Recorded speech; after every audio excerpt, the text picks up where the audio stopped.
Dr. Phil once ruled daytime TV, but now he's ruling the ratings graveyard.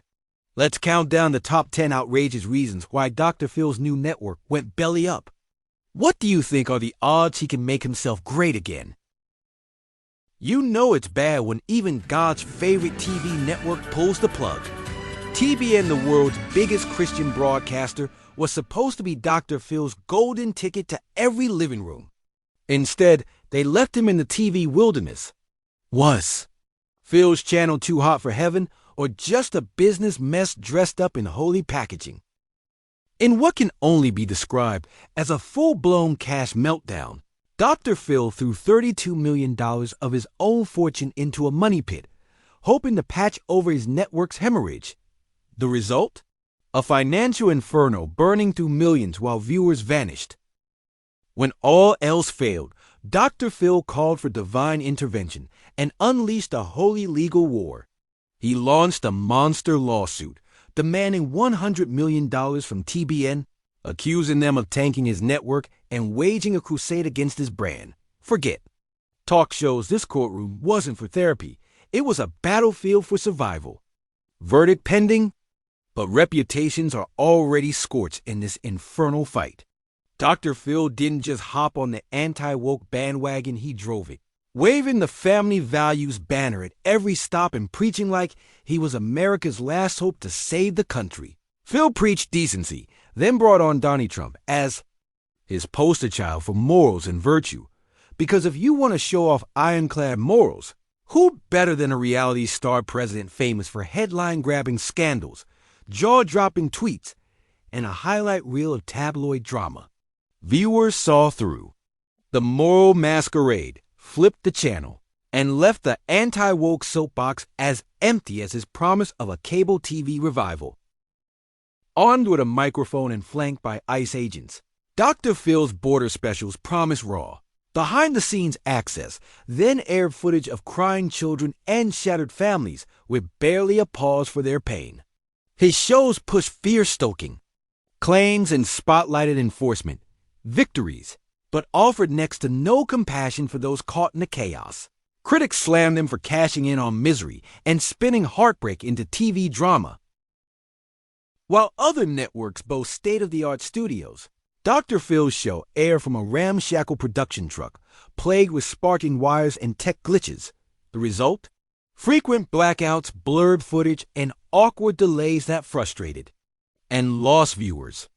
It was less broadcast excellence and more DIY disaster.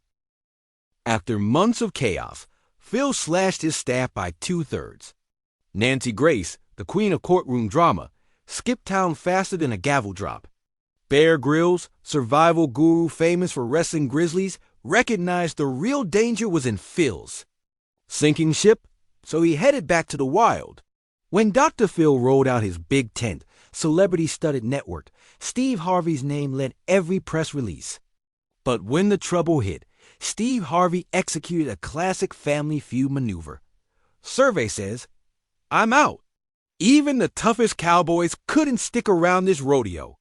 When stars like this stampede for the exit, you know disaster's about to follow. Dr. Phil's holier-than-thou sermons and recycled drama didn't just flop. They flatlined. Viewers were done with sickeningly familiar antics, from manufactured confrontations to Dr. Phil's patented moralizing. The market made its verdict clear, and ratings sank below 0.01% share on premiere night, trailing home shopping infomercials. Instead of drama or surprise, the network bombarded viewers with wall-to-wall promos for Dr. Phil's own books, podcasts, and merchandise. Broken promises of bold new formats and A-list exclusives quickly fizzled, leaving even loyal fans feeling duped. Memes and ridicule dominated Twitter and Reddit, making the channel a punchline and warding off new viewers. Major advertisers didn't just walk, they stampeded.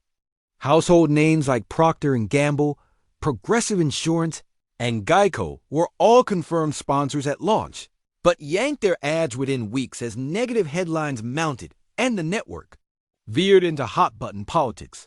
As Dr. Phil's channel started churning out anti-woke segments and exploiting border crises, AT&T and Clorox were among the first to quietly reroute budgets, shifting campaigns to less toxic territory. Fortune 500 sponsors triggered escape clauses, fleeing as ratings tanked. With national advertisers gone, Phil's lineup devolved into late-night diet scams and mattress promos. He strutted into primetime like TV royalty, betting that Dr. Phil was all America wanted, always asking, "How's that working for you?" and sniping, "You can't fix stupid." So when it came time for his own network, Dr. Phil was sure he couldn't lose. Turns out, the only thing bigger than the studio was his ego. He micromanaged every decision, vetoed fresher voices, and surrounded himself with yes men instead of innovators. The end result? A cable graveyard full of ego infomercials and empty chairs. The real diagnosis? Dr. Phil's Messiah complex tanked his own empire. While he demanded viewers, brands, and even his staff worship at the altar of Phil, the country flipped the channel to anything and anyone else. In the end, the only person Dr. Phil could not fix was himself.